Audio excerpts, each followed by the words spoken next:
Trainee IAS अधिकारी पूजा खेड़कर लगातार सुर्खियों में बनी हुई है। कथित तौर पर फर्जी ओबीसी सर्टिफिकेट के आधार पर सिविल सर्विस में चयनित होने के आरोप का सामना भी कर रही हैं। इस मामले में पहली बार उन्होंने अपनी चुप्पी तोड़ी है।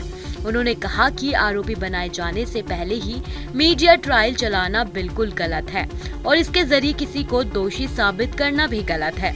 केंद्र सरकार ने सिविल सर्विस की परीक्षा और फिर आईएएस अधिकारी के चयन के लिए पूजा द्वारा दिए गए कागजों की जांच के लिए एक समिति का गठन किया है। पूजा ने कहा कि समिति के विशेषज्ञ फैसला करेंगे, ना तो मैं, ना ही मीडिया या जनता फैसला कर सकती है। उन्होंने कहा कि जब भी समिति का फैसला आएगा वो हम सभी के सामने आएगा, लेकिन अभी मुझे आपको चल रही जांच के बारे में बताने का कोई अधिकार नहीं है। पूजा खेड़कर ने आगे कहा कि हमारा भारतीय संविधान इस तथ्य पर आधारित है कि जब तक दोषी साबित न हो जाए तब तक कोई दोषी नहीं माना जा सकता। उन्होंने कहा कि इसलिए मीडिया ट्रायल के जरिए मुझे दोषी साबित करना हर किसी की ओर से गलत है। खेड़कर ने आगे कहा कि मेरी जो भी दलील है मैं उसे समिति के सामने रखूंगी और सच्चाई सामने आएगी। और उन्होंने क्या कुछ कहा, देखिए इस वीडियो में।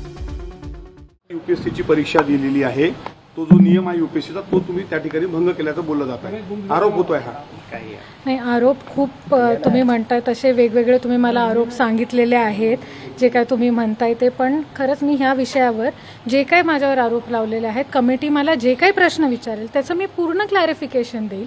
पूर्ण त्याच्यामध्ये जे काही लीगली आहे ते मी I will give it legally. I will testify in front of the committee and I think whatever decision the committee will take we all should be acceptable to that. I will also accept it, you should also accept. आई वडिलांची शोध मोहिमेमध्ये पथक येत नाही, तुमचं बरोबर आहे, पण मी जसं तुम्हाला बोलले ना की त्या विषयावर I really have no idea आणि मी त्याच्यावर कमेंटही करू शकत नाही, because you also know I am over here आणि मी इथे माझं काम आहे as a probationer to work here, to learn over here and that is what I am doing. So जे बाकीच्या गोष्टी आहेत I can not make any comments on that. TC certification को लेकर बात सामने आई है। आपने पुणे के अस्पताल में अप्लाई किया था फिजिकल डिसेबिलिटी के लिए, लोकोमोटिव डिसेबिलिटी के लिए, वहाँ पर आपके एप्लीकेशन रिजेक्ट हो गए। वही मैं आपको बोल रही हूँ कि ये जो टेक्निकल चीज़ें हैं तो आप मुझे पूछ रहे हैं, उन्होंने इसीलिए एक एक्सपर्ट कमेटी इस्टेब्लिश की है और जो भी इसके टेक्निकल डिटेल्स है और जो भी मेरा सबमिशन है I will definitely give that. मैंने आपको कल भी यही बोला था, मैं आज भी आपको यही बोल रही हूँ कि let the expert committee decide, let the experts decide. Obviously I am no one to say, you are no one to say, common public is no one to say. The experts in that specific field, the experts of government, they will decide. I am very sure that whatever is the truth, whatever it is, it will come in front of the council. समिती समोर तुम्ही कधी जाणार आहे, तुम्हाला बोलवलाय का समितीने, तुम्हाला बोलवलाय का? मी तेच सांगते तुम्हाला, तेच सांगते की हे सगळं ऑफिशियल कम्युनिकेशन असतं, हे कॉन्फिडेन्शियल कम्युनिकेशन असतं, त्याच्यामुळे त्या गोष्टीमध्ये मी तुम्हाला काहीच सांगू शकत नाही। पण जेव्हा पण तुम्हाला ही माहिती आहे की कमिटीचा निर्णय येईल, that will be public, that will be open to scrutiny and that time obviously everybody will know.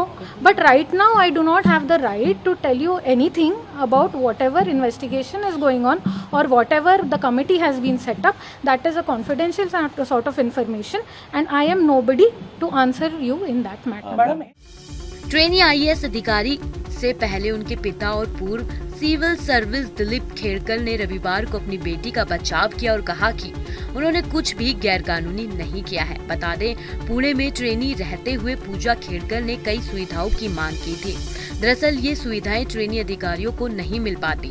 फिर भी पूजा खेड़कर ने लाल नीली पट्टी और वीआईपी नंबर प्लेट वाली अपनी निजी ऑडी कार का इस्तेमाल किया। अपने वाहन पर महाराष्ट्र सरकार का साइन बोर्ड लगाया। इतना ही नहीं, कार, घर और ज्यादा स्टाफ की भी मांग की। इन सभी मामलों के बाद पुणे कलेक्टर सुहास दिवास ने मुख्य सचिव को पत्र लिखकर पूजा खेड़कर की शिकायत की। इसके बाद पूजा का ट्रांसफर कर दिया गया।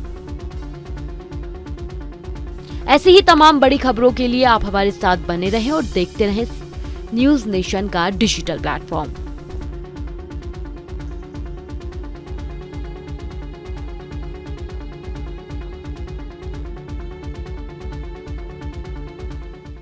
न्यूज नेशन अब व्हाट्सएप पर खबरों के ताजा अपडेट के लिए न्यूज नेशन के इस क्यूआर कोड को स्कैन करें।